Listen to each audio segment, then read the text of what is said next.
both great knowledge and compassion, and that has been affirmed by my getting to know him better since then.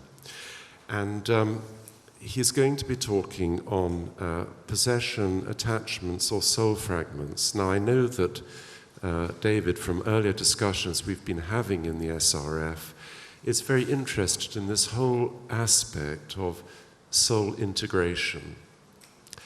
We can address the problem of spirit attachment in its own right. But of course there is always that enormous question, what is it that renders some people vulnerable? What is the problem of the soul or the self that makes them vulnerable to other energies and entities? So I'm hoping, I don't know, but I'm hoping that this is something that David will be touching on. The other thing to mention is that David takes people on very interesting tours abroad, including Egypt, and is going to Egypt this November to the Sinai and to the pyramids. And it's rumored that if you want to have spontaneous past life experiences, just go with David and it'll happen out there. David's been involved with spirit release work for more than 35 years, and he's the author of 5 books, including Working with Earth Energies and Healing Your Family Patterns. I think both books are out there to look at and buy on our stand. And as I mentioned earlier, he's our current chair of the Education Committee. So thank you, David. Lovely to have you with us, and thank you very much. Looking forward to your talk.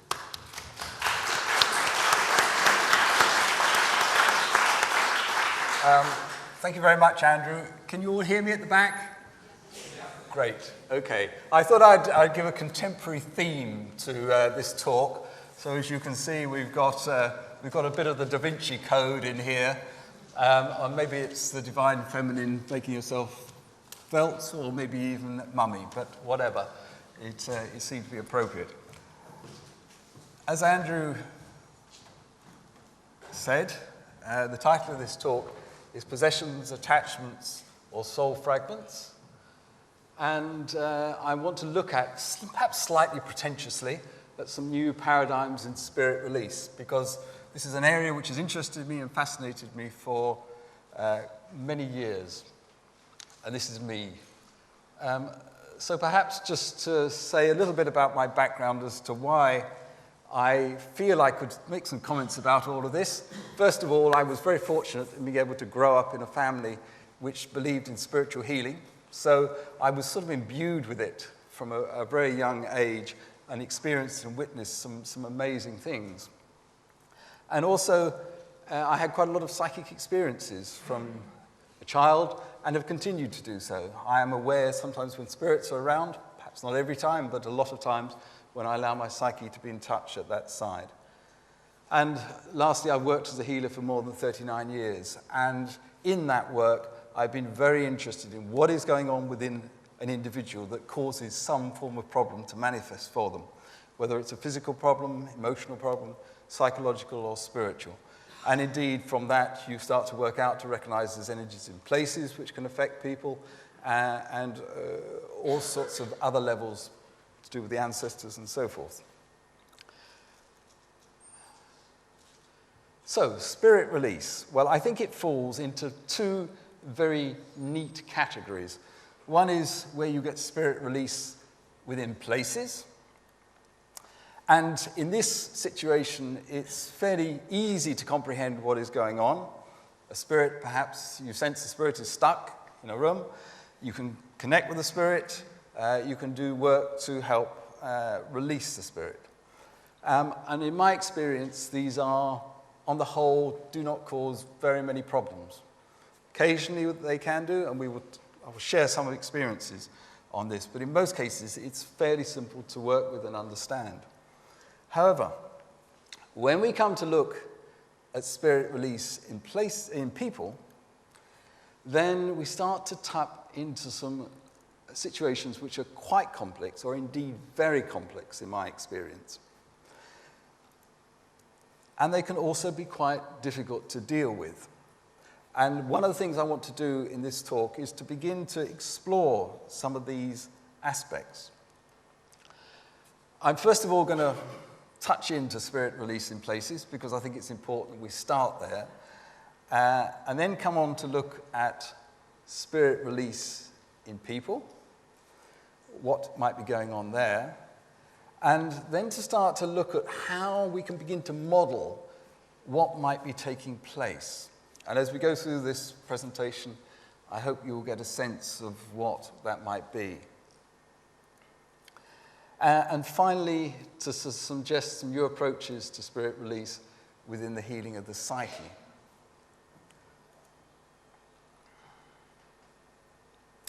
So let's start off with spirit release in places. Well, we've got to put a bit of humour in here, haven't we? Sometimes referred to as ghost busting, but I can assure you, in my experiences, it's been nothing quite like the film.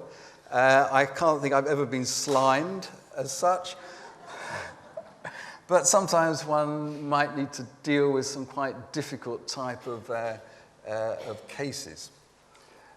Also, when we're looking at these types of situations, broadly speaking, we're dealing with Homo sapiens spirits, but again, as we go through, I'll touch into one or two cases where we were dealing with other life forms, because we need to recognize spiritual life is around us all the time. In fact, within our physical bodies at this moment in time, you are full of microbes, which are, in a way, spiritual essences within you. We don't normally think about those as being having problems. Now, as Peter so beautifully talked about, the near-death experience gives us a wonderful insight into what actually should be taking place in the death process. But for different reasons, spirits can become stuck. And in this, we sometimes refer to them as being earthbound.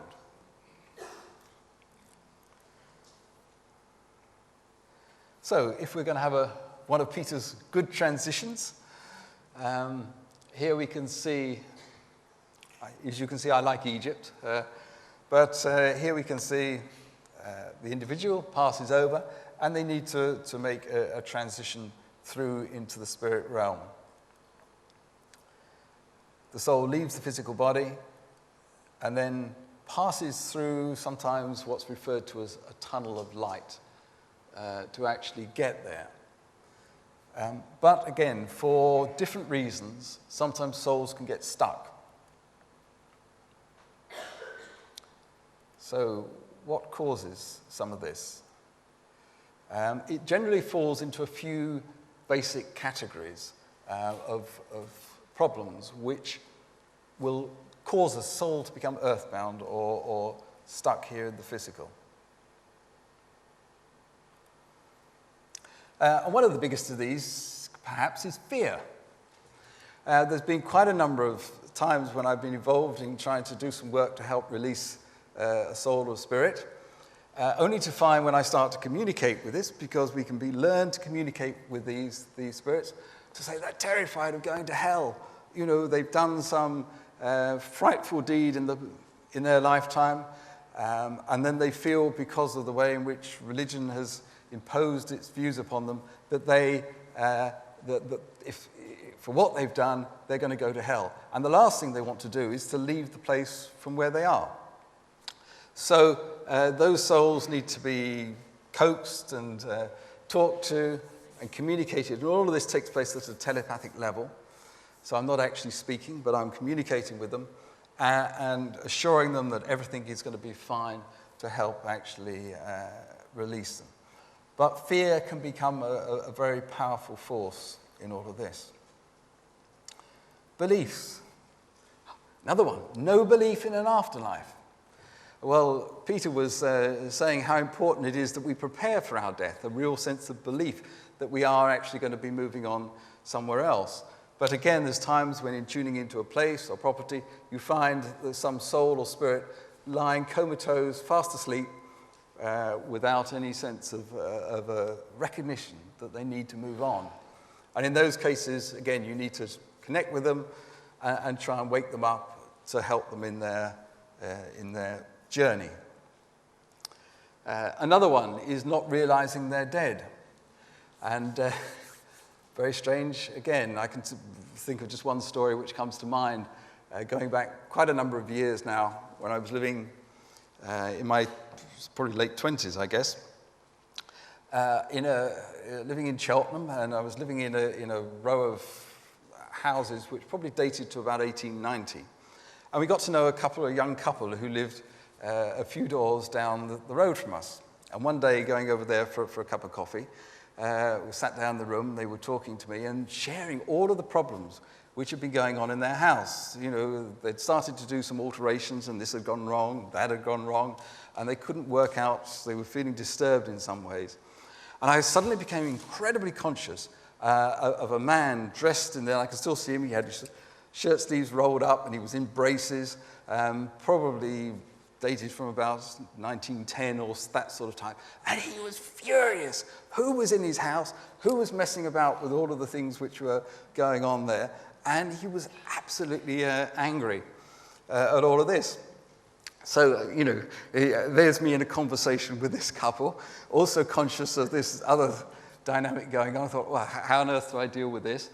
But I was able to sort of just say to them, because they were sort of interested in these areas, look, I think there's a spirit here.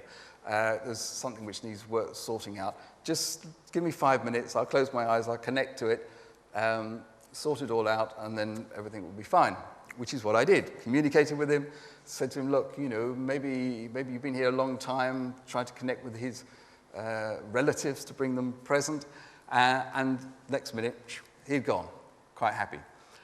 So I came around and said, well, that's all done. And the man who was sat next to me had gone as white as a sheet.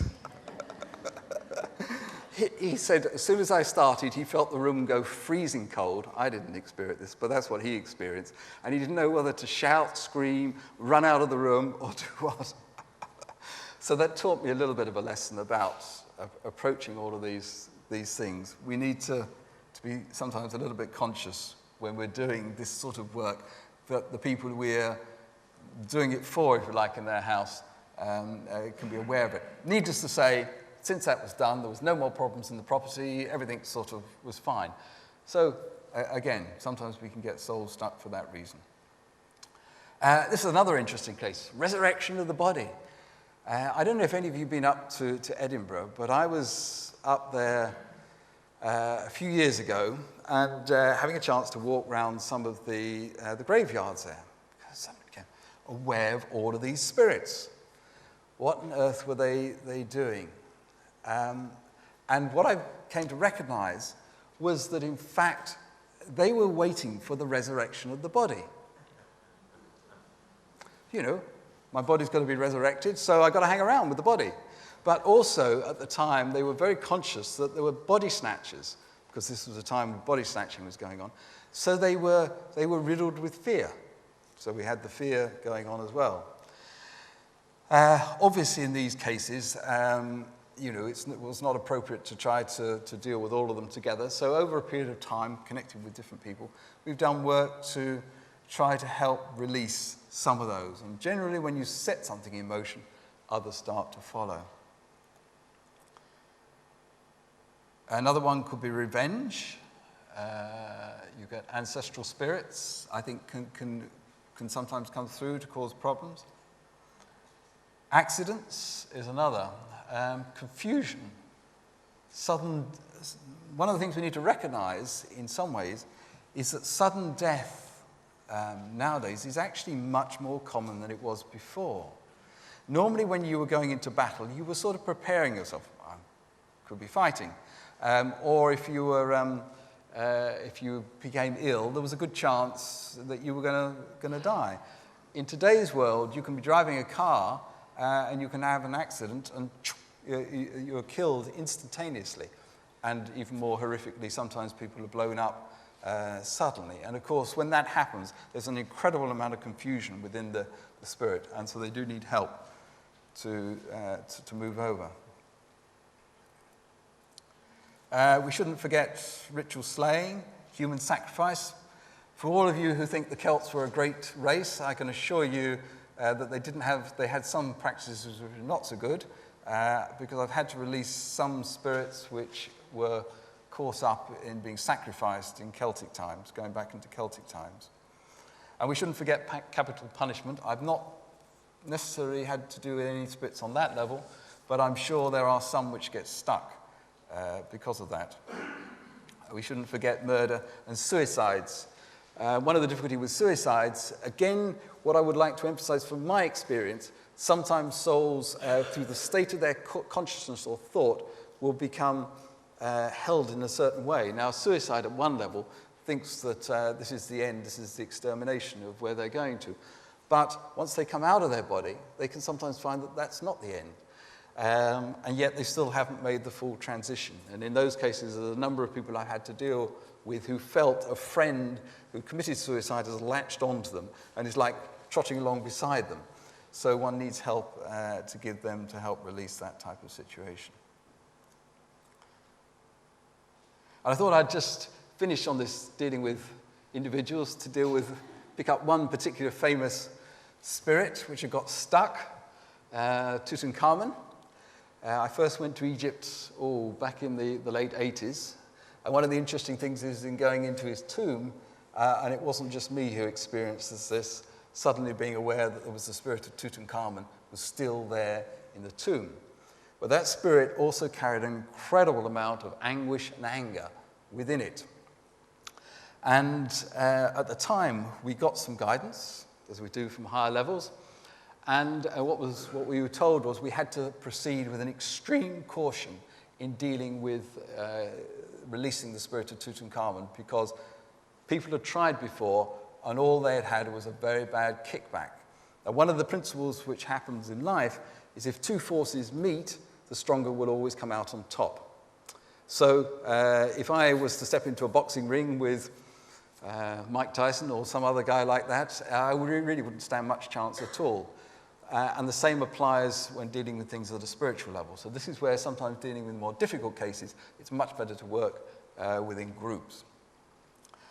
So what we did was we gave a lot of healing to the spirit of Tutankhamun over several years, recognizing that in the core of everyone, every spirit, there is a divine part, and you can connect through to that divine part. And then we called on the help of his wife, Ankhesenem Amun, and here we see them together, here. And that started the process. In fact, what triggered it off finally was the Luxor massacre, because very close by in Egypt, in the Valley of the Kings, there was this terrible massacre which took place in the 90s. And at some level, when you get a spirit in a real disturbed space, it can affect quite a large area. And finally, we linked to his uncle or father, King Akhenaten. And that. What do you mean by healing? What kind of healing did you? It's when I talk about healing, it's like connecting into spiritual energy, God's energy, and then channeling it through me to help direct it to the soul or spirit. Feeling of balance. So let's just look quickly at the process of release in this case, and this applies to both places and within people. First of all, I think it's very important to put up your protections. So here we are, we've got a nice protection around ourselves. And also, in these sorts of cases, I'd always encourage people to work together with more than just themselves. And you can have some people specifically putting up protections. Then we need to telepathically connect to the spirit. So here we are, we've got our spirit. And as you can see, it's already surrendered. And you try to give a sense of healing and balance and a feeling of that where they're going to is going to be fine. And sometimes there's fear involved in all of this. Peter talked about the tunnel. So what we need to do is open up a sense of a link or tunnel connection to the other realm. And to help me do this, I always called upon the help of one of my guides, helpers. In ancient Egypt, it was Anubis. He was the god who took the souls into the other realm. If you're coming out of more of a Christian perspective, you can call upon St. Michael, and finally you can release the spirit. It's great, isn't it, these graphics? And when you've done all of that, finally you can bring yourself back to take down any of the protections, and 90% of the cases which I deal with at that level, they're very simple to deal with, not a lot of problems.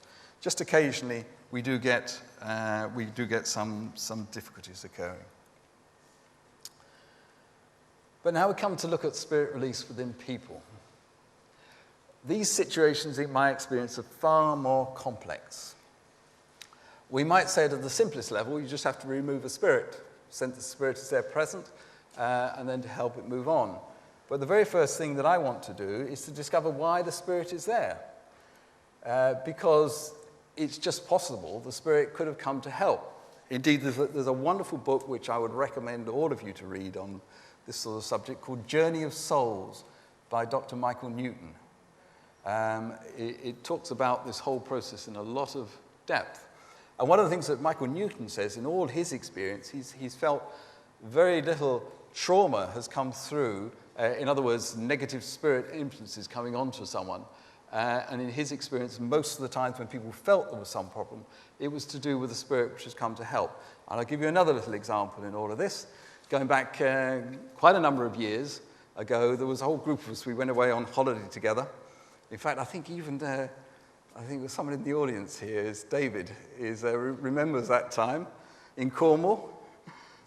And we'd all come from different areas, so we didn't all know each other, but there was one person in the group who was suffering some bad headaches. So she asked myself and my wife for some healing. Tuning into her, I sensed there was an elemental spirit with her. And what do I mean by an elemental spirit? A spirit connected with one of the elemental forces which holds life together, because I believe spiritual life works for everything. So we've got the spirits which connect into fire, air, water, and earth. And there was this elemental spirit there. Obvious reason why there was a cause of headache. And the sort of immediate response would think, what's an elemental spirit doing there? Let's get rid of it. But I communicated with that elemental spirit, and it said to me that it had been come to help her with writing. It was going to help her with learning to write and to produce something which was important. And one of the reasons why she was getting the headaches is because it had been trying to communicate with her and get through, and she had been resisting all of this. So we gave her some healing, told her about all of this, and didn't think anything more of it until probably 15 years later, when I bumped into this woman again, and she said, "Oh, do you remember this story?" Well, of course, these stories you tend to forget. And I said, yes. She said, well, the amazing thing was, she said, at the end of that fortnight when we were together, I sat down and wrote my first poem, and since then I've gone on to have 6 books published. So I thought there was it's something that is very important to try to understand. If you sense there's a spirit there, why is it there? What is it doing? What's it come to do? And a couple of other cases of situations which appeared to be spirit attachments, which in fact were not. And the first of these was a woman who came to see me feeling that she was possessed by some very nasty force or energy, which she described as like a man dressed in black clothes. So we get into a sort of counseling situation. I sort of try to connect with her, find out what's going on for her as she described all of this. And in tuning into her, I must admit, I couldn't sense any spirit being present. Now, I was coming from a viewpoint which said spirits do latch onto us, they cause problems. So just to be sure, I thought I would go through my little rituals of healing and balance, clear her all out, make sure energy, aura was clear. And if there was a spirit there, try to send it on its way. Did that produce any effect? No, still there. Can still feel this terrible energy, you know. So I said, well, okay, describe what you sense with it. What are you feeling? What do you experience? She said, I can see a man. It's there. He's standing next to me. He's got a knife. It's as though he's trying to stab me. He's trying to murder me. And at those cases, those situations, you sort of almost put out a cry of help to the cosmos. You know, How am I going to deal with this? What's going on? And a little voice said to me, ask her who she's trying to murder. So I did, in a very clear, direct way. Who are you trying to murder? And it pulled her up short, and then she let out an incredibly deep, anguished wail as she went into a whole cathartic experience. And the upshot of it was that she had, her husband had left her, and all of the murderous rage she was feeling inside her was so overwhelming, she had split it off. And the process of healing was reintegrating that energy. And I want to talk a little bit more about that as we go through. And another quick case of someone, again, who came to see me, and this time for healing, and she mentioned in this case, she felt she was pregnant. And I could see a spirit stood next to her. Oh, that's fine. I'm sure there's a spirit there.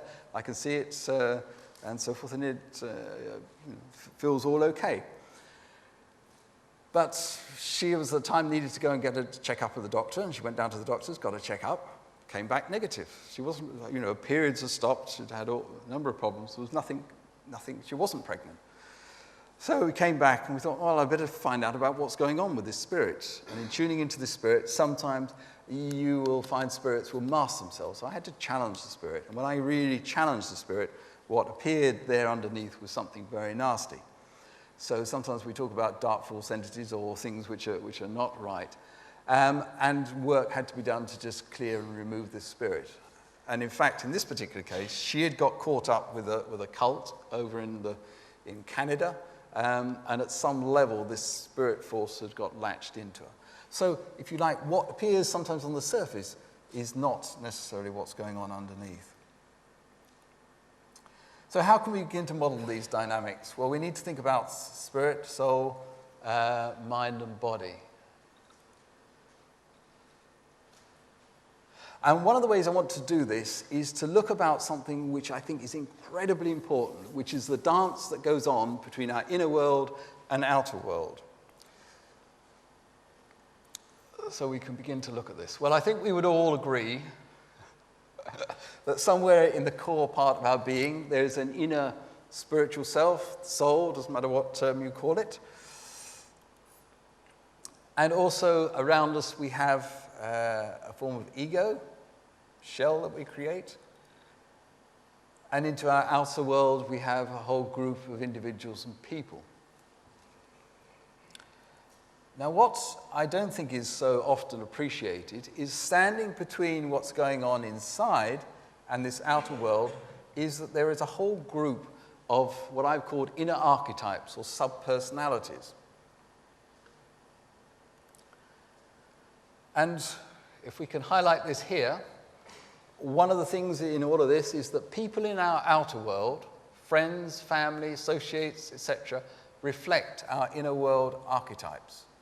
So the outer world is reflecting the inner world. And in other words, the energy that comes through from your inner self connects in with the inner archetype and then gets reflected out into the outer world. So one way we can understand what's going on inside of us is just to simply look at what's happening in our outer world. If our outer world is all healthy and balanced, then the inner world is healthy and balanced. If the outer world is all chaotic or has problems, then there's something that's a real problem inside of ourselves. So just to highlight this a little bit more, people in our outer world, friends, family, associates, etc., reflect our inner world archetypes. And it's this inner world archetypes which I think is really fascinating and where some amazing senses of healing can take place. Now, what we need to appreciate is that these inner world archetypes start to get laid down in childhood. And this is why childhood is such an important and informative period in our lives.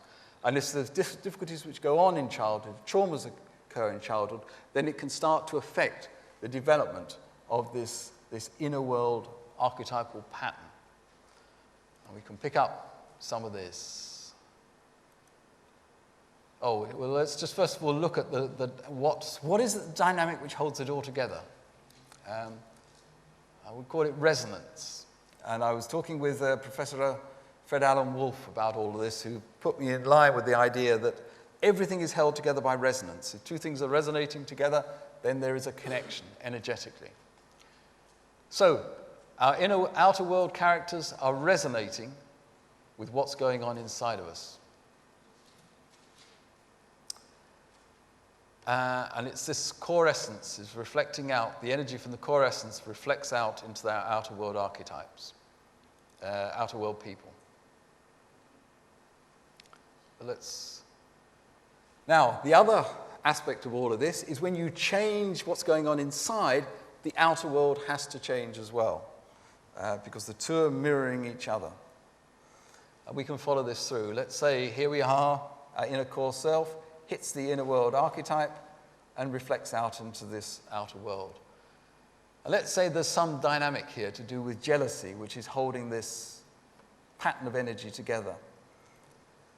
But all being good New Agers or Aquarian Agers or whatever, you do a lot of work on yourself, begin to sort out the issues of jealousy. You begin to change this inner world archetypal form, and what happens is then the outer world, let's say you bring in the question of acceptance, then the outer world personality will change. They have to change if they're going to stay in resonance with you.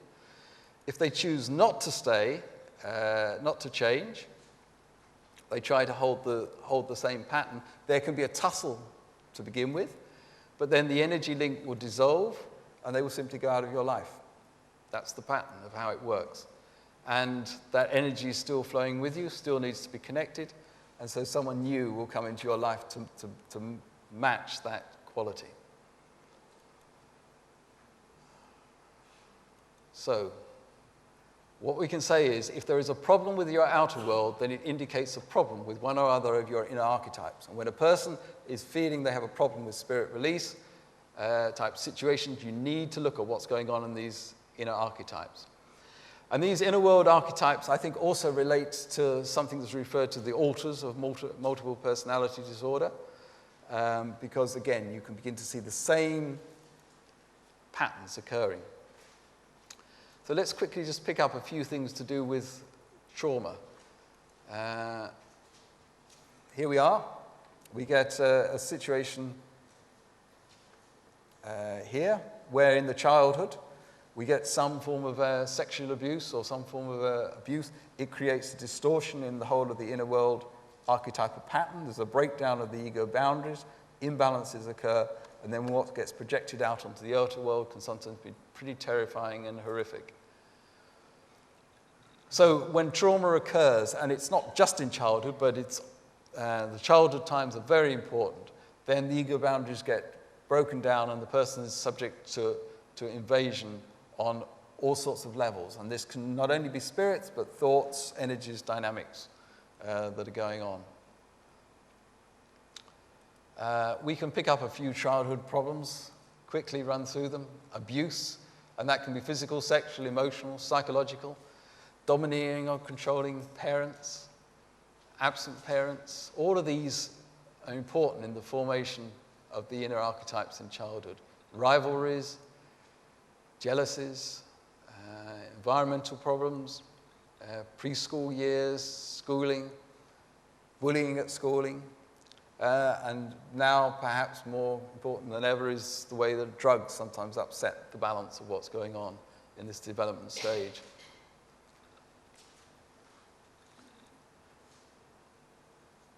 Now, another little part here, we can get sometimes splits within the psyche, and this is effectively what was taking place in this case which I had to deal with. One of the things we need to understand about these inner world archetypes is they have a polarity balance to them. So we need to recognize the two sides of it. I can be good at something and not good at something.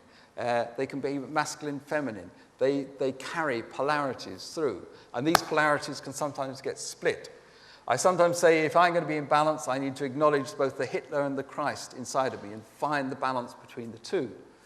Now, if the split, as occurred in this particular woman, becomes so painful, sometimes it gets ejected from the psyche and creates a form of possessing entity, which is what happened. This woman's murderous rage was so overwhelming that she split it off from herself. And in those cases, all of the trying to clear the spirit in the world will not get rid of it. You have to integrate it.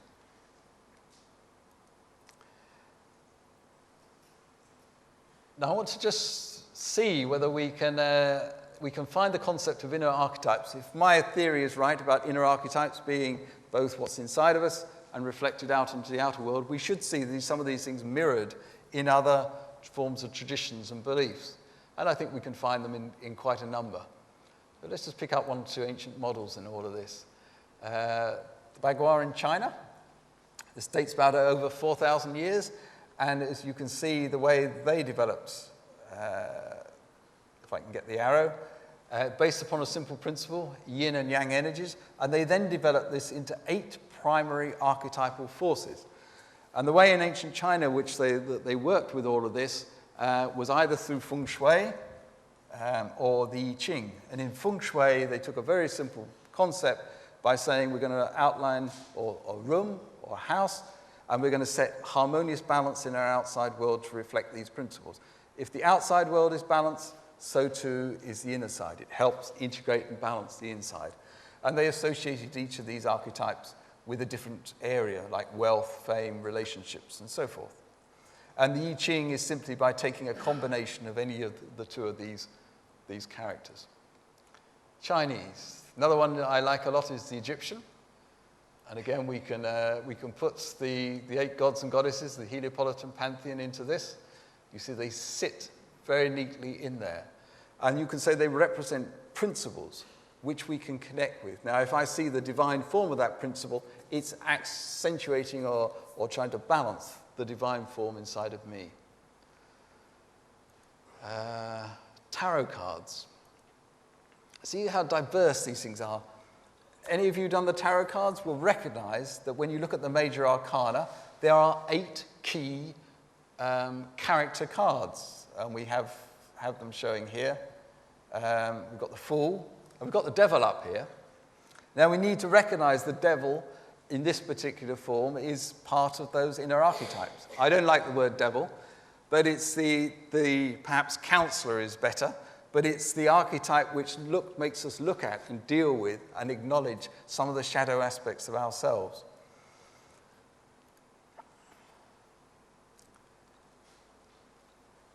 We have another tradition, the Kabbalah. Well, the Kabbalah is slightly different because they took about 10 key archetypes in here. But if you actually look closely, what you find is that there's a group of 8. And we can see that highlighted there. There's also one in the middle. Well, this reflects out to our soul or spiritual self. And we have another at the bottom, which relates to our ego mind. Now, the slight difficulty about the Kabbalah is it tends to lock all of this into the situation that in order for me to get to there, I have to go through this particular archetype.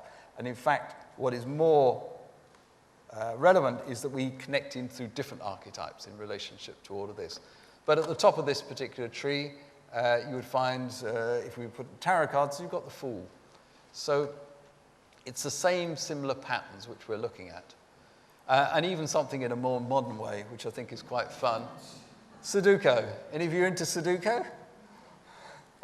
You find the same type of grid going on. And what I think is quite insightful about all of this is if we take this as representing one archetype, what you recognize is within one archetype, there's also representatives of all the other. It's the hologram effect. And this process goes on. And there's billions of permutations in Sudoku. So we have an endless variation. And we can overlay these different models onto all of this. And you can see the connection between the two. Now, a couple of other things which we ought to add into all of this, these things, is the environmental influences which can affect us, and we've talked about some of the childhood development. Another hugely important one is all to do with the ancestral. This is another stream of energy which comes down through to us.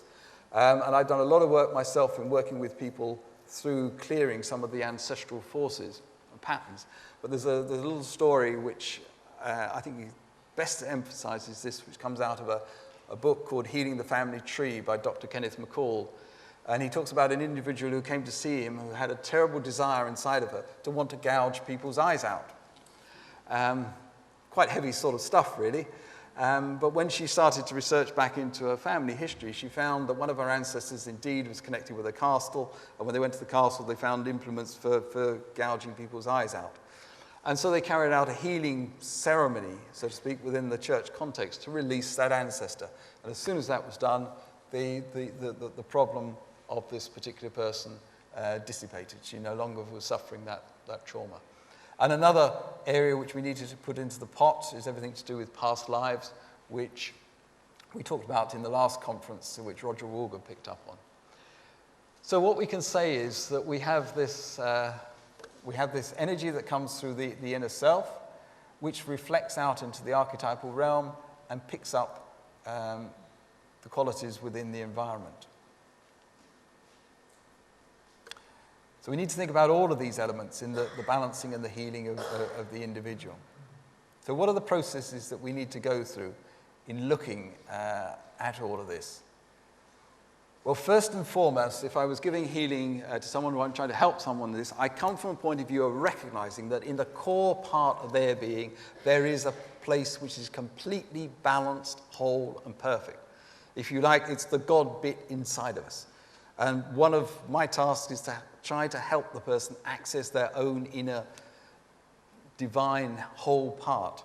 Because if you can access that, it begins an incredibly powerful energy to help balance some of the other things that are going on. If I sense that there's a spirit which is latched onto the person, well, obviously that needs to be dealt with. So you would send healing to the spirit, try to communicate it. Why is it there?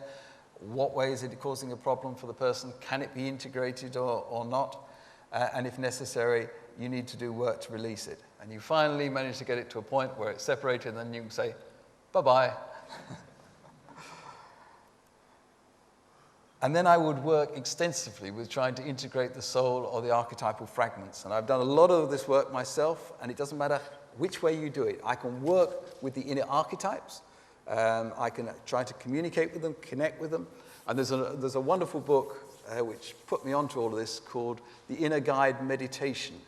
The Inner Guide Meditation by someone called Edwin Steinbrecher. And he talks about how in his journey he would learn to communicate with his inner tarot card archetypes. He worked with them, but it's the same principles.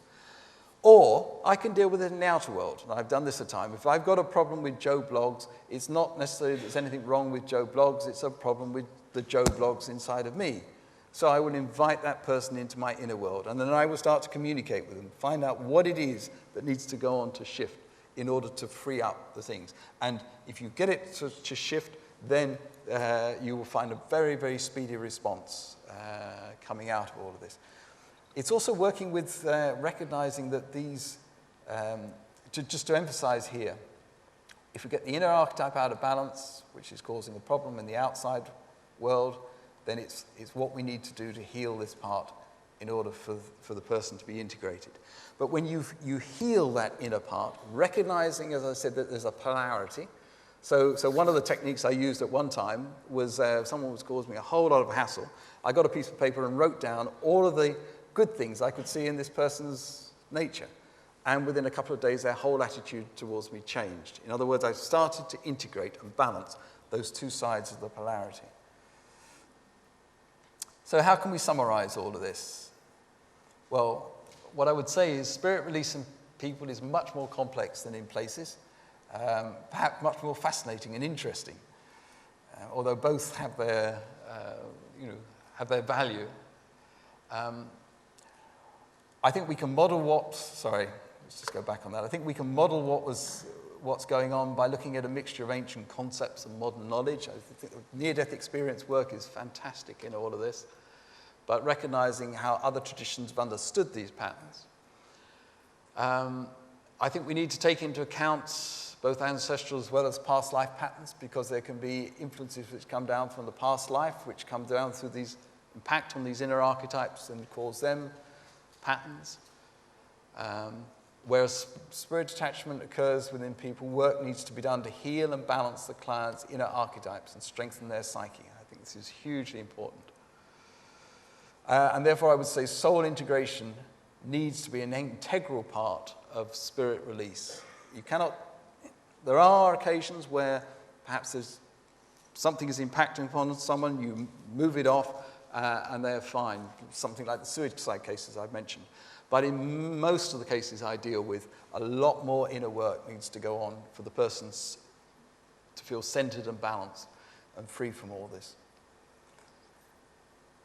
And I'd finally like to finish on this by just reminding everyone that we need to go through 2 initiatory journeys.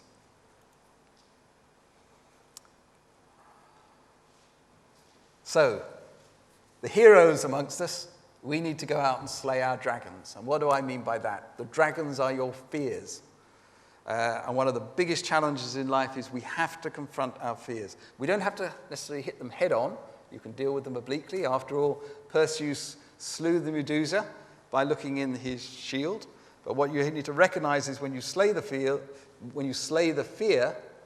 it transforms into something else. And the myth of Perseus from the Greek mythology beautifully describes this, because out of the body of Medusa sprang the white-winged horse Pegasus. And the heroines amongst us, they also have a very important task. They need to love their beasts. And I can assure you, sometimes loving the unlovable bits of us is the hardest task of all. Because we can look at parts of our own psyche and think, oh, it's disgusting, I don't want it, it's horrible. But you need to integrate it, love it, and transform it. And I think at that stage, we'll call an end to what I was going to say. So, thank you very much.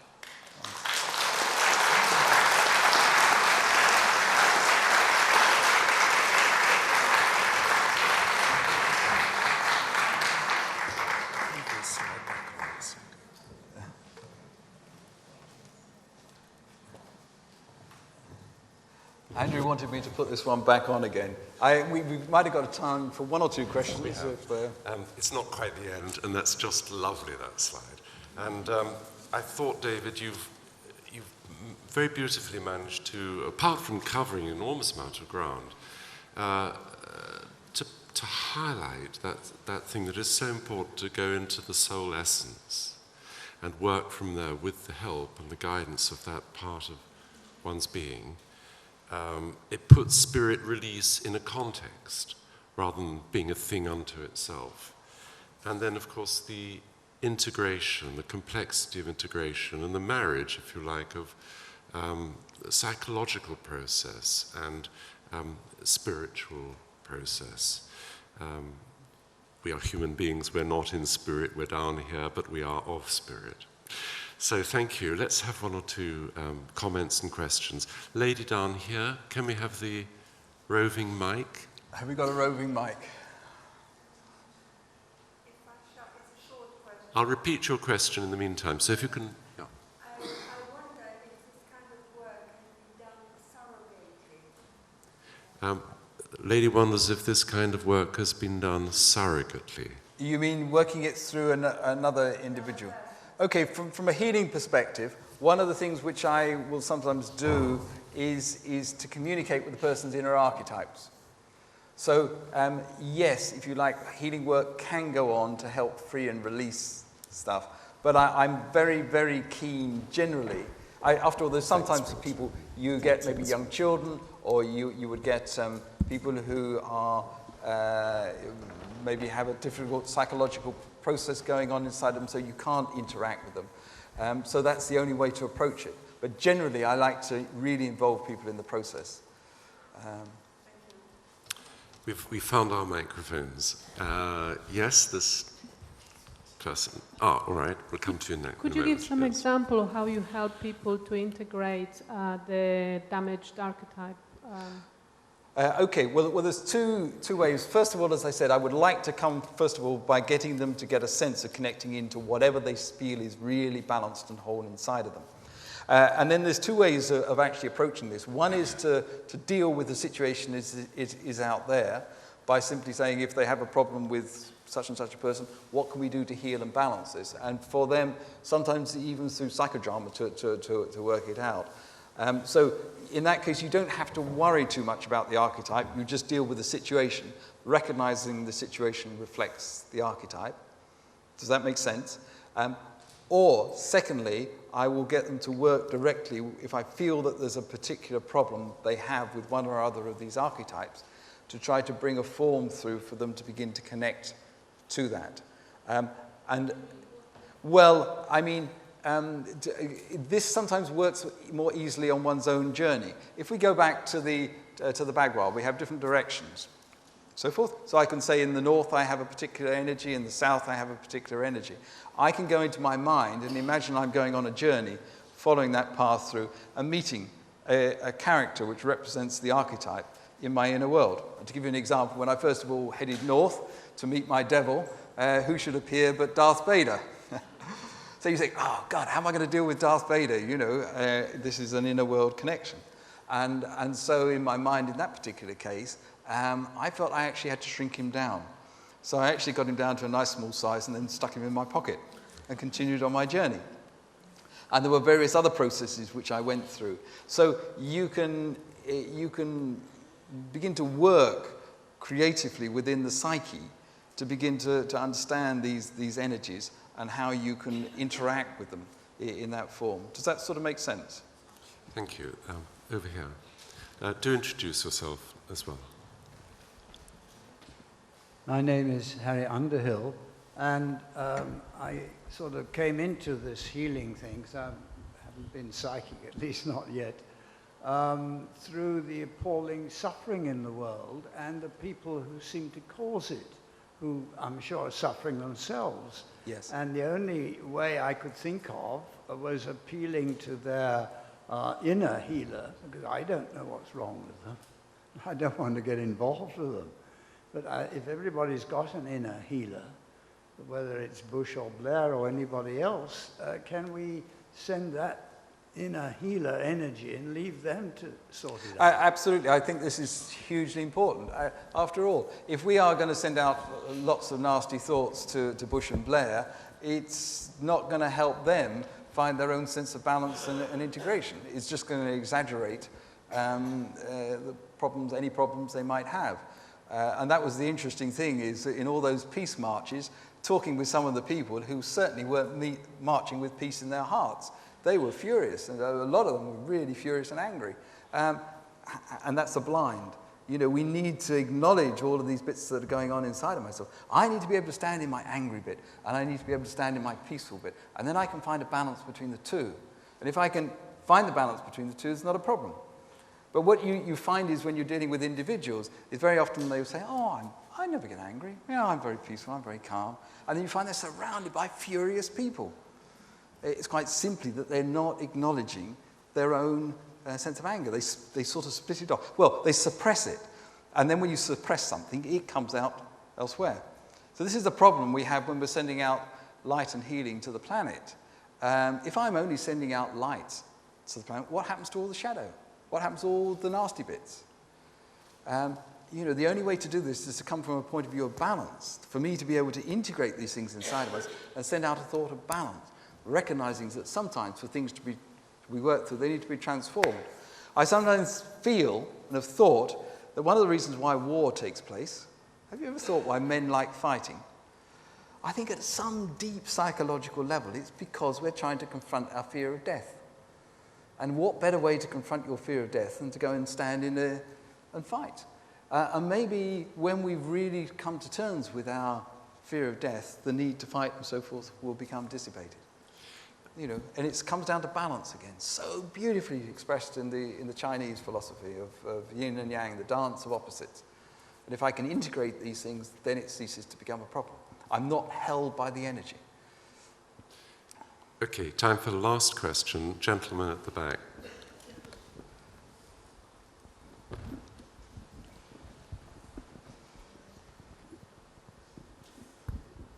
Thank you. My name's Michael Kays. I work as a healer and a healer teacher and as a medium. I have more of a comment to make.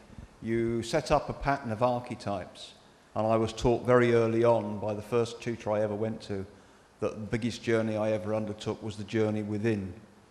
And once I'd learnt to deal with that, then maybe I could help others. and that's something I continue to teach. Getting people to confront and face their fears, their dragons, their beasts, whatever, is a frightening experience for most people when they come into development circles and learn to do healing or just learn to develop themselves. Just getting them to take the first step starts a very great journey for everybody, including all of us here. That's all I have to say. Thank you. Well, I thank you very much for sharing that. I would echo all of that. And we need to learn to trust. You know, the universe in a strange way is not out there to get us. It's generally all our own stuff which is causing the problem. And if we can recognize this, then there's a way of beginning to take it forward. But it's learning to be truly loving on oneself, to recognize that perhaps you don't have to take huge steps, just taking little steps is all that's needed so that you're moving forward. And in that way, then I think we can begin to find a real sense of integration. And when that happens, I mean, I've worked with individuals who, once they've integrated these qualities inside themselves, all of this outside world's feelings of being invaded or having problems getting at them or spirits latching onto them just dissipates. So I know from my own working experience that it's hugely important for this sense of the integration of those parts of themselves in order for the transformation to take place. Well, thank you so much, David, for a tremendous talk, and may we all slay our dragons and learn to love our beasts and help each other to do so. Thank you very much indeed.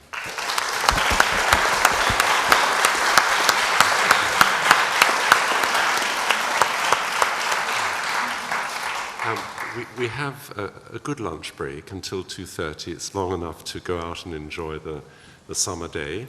But please be back here for a prompt start at 2:30. As I mentioned before, there is a refectory if you want to eat in Regent's College itself. Can I just say something? The refectory is on the ground floor. It's signposted from reception. If you go back to reception. Andrew, can I just say something before everybody leaves? Yeah, can you hang on a moment?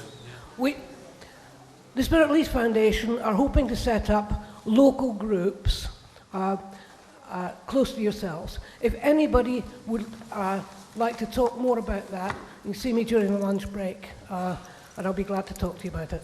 Thank you, Walter.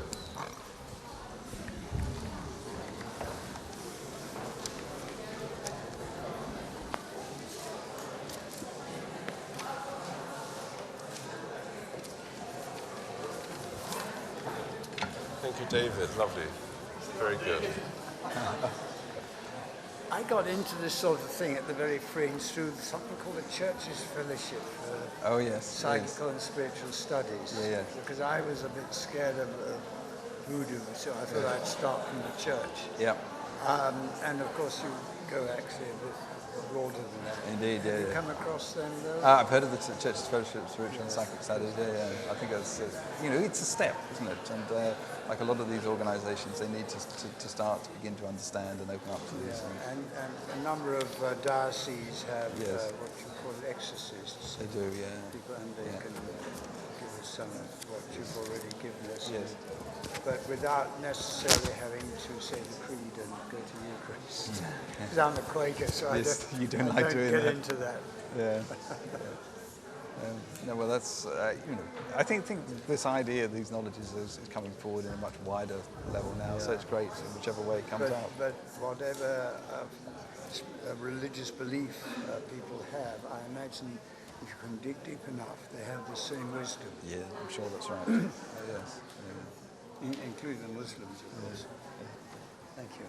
Yes. That's great.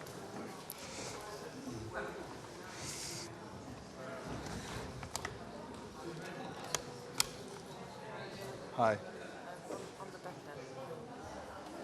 My name's Rebecca. Yes, hi Rebecca. Yeah. I really enjoyed your talk, but I found it too much information, and I wanted to do any handouts. Yes, what I've got is one is that all of these will be available. When I was writing, I was missing stuff. Yeah. So, I've got handout sheets which are available for sale over in the reception area. So if you want to get one of those, and then hopefully also we're going to have the DVDs of everything going to be for sale. oh, brilliant. So they're going to record it. It's all been recorded, yes. Yeah, great. Okay. Yeah. You don't get that for free then? It will, well, obviously there's the cost of production of it all, so. Yeah. so No, it's really good to just reiterate what I got from Tony Meeks' course a long time, 5 years ago. Balance. I mean, more than that, but that's what I yeah. picked up. But I would like to see for a healing. Okay, well, that would be fine. Again, if you go over into the Herringham Hall, which is where all the teas and coffees are, there's leaflets there and information there on all of that, and then we can organise something. Cool, yeah, no, definitely. I'm not sure what I'd like to study it, but I'm not sure what yet. But I'd like to do something. Yeah. Maybe I don't know, sort of thought about. Yes. Well, it's the number of sort of different types of courses and workshops which we're doing. So perhaps the introductory course or something like that would be helpful. Which one? Well, it's the introductory course from the Spirit Release Foundation. So there's one which we have